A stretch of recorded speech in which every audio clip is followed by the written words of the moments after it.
Russia's defense ministry vowing to ramp up missile strikes on Kyiv following a series of strategic setbacks, including the reported sinking of a Russian warship in the Black Sea. Ukraine also capturing a wealthy member of the Russian elite and close ally of President Putin. That reportedly enraging Moscow.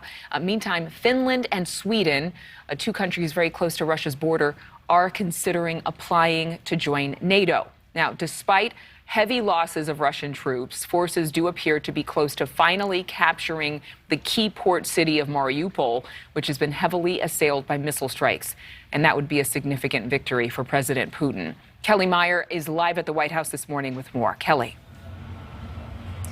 Good morning, Adrian. Russia now stepping up its attacks, furious and frustrated after Ukraine sunk Russia's hopes in the Black Sea, taking down the flagship of its fleet there. Already strikes starting in Kyiv, saying they'll destroy Ukraine's railways, making it impossible for world leaders to visit in the future. This morning, Russia retaliating, saying they struck a target near the edge of Kyiv and promising more strikes against the capital after Ukraine took down its most powerful ship. Those who have shown that Russian ships can go to the bottom only. The 612-foot Moskva underwater after being towed to port due to heavy damage. Reportedly the same ship from the first days of the invasion that called on Ukrainian soldiers on Snake Island to surrender. Those soldiers famously telling the Russians off. Only stamps? Postal stamps depicting the scene sailing off the shelves. What exactly happened to the flagship of Russia's Black Sea fleet varies depending on who you ask. Russia says the over 500 crew members on board were evacuated after ammunition on board exploded. Ukraine says they hit the warship with two of its Neptune missiles, and that's what caused the blast. A senior U.S. official couldn't confirm Ukraine's claims, but says it appears highly likely that the Russian ship sunk from a Ukrainian attack. It's going to have an impact on their capabilities, certainly in the near term. Whether it has an impact on their naval capabilities in the long term is just unclear right now.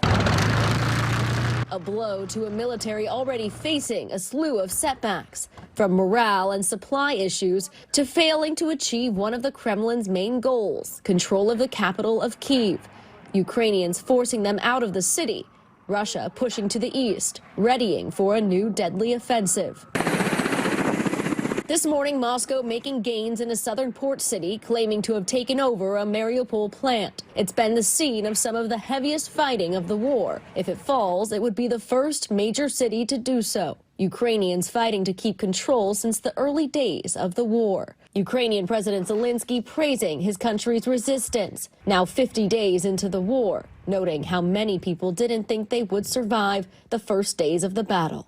But they didn't know us either, and they didn't know how brave Ukrainians are, how much we value freedom. And the U.S. is set to crack down on sanctions evasion by Russia, adding Washington has no desire to give back the yachts and other assets seized from Russian oligarchs. This as Russian President Vladimir Putin acknowledges that Western sanctions are impacting Russia's oil industry, the country's main artery. Now they're relying on sales from Europe and Asia. Ukrainian President Zelensky calling on the European Union to, quote, stop sponsoring Russia's military machine. Adrian? Kelly, we have a question for you right now. The U.S. Weighing or considering sending a high-level official to Ukraine, but two members of Congress are there right now, right?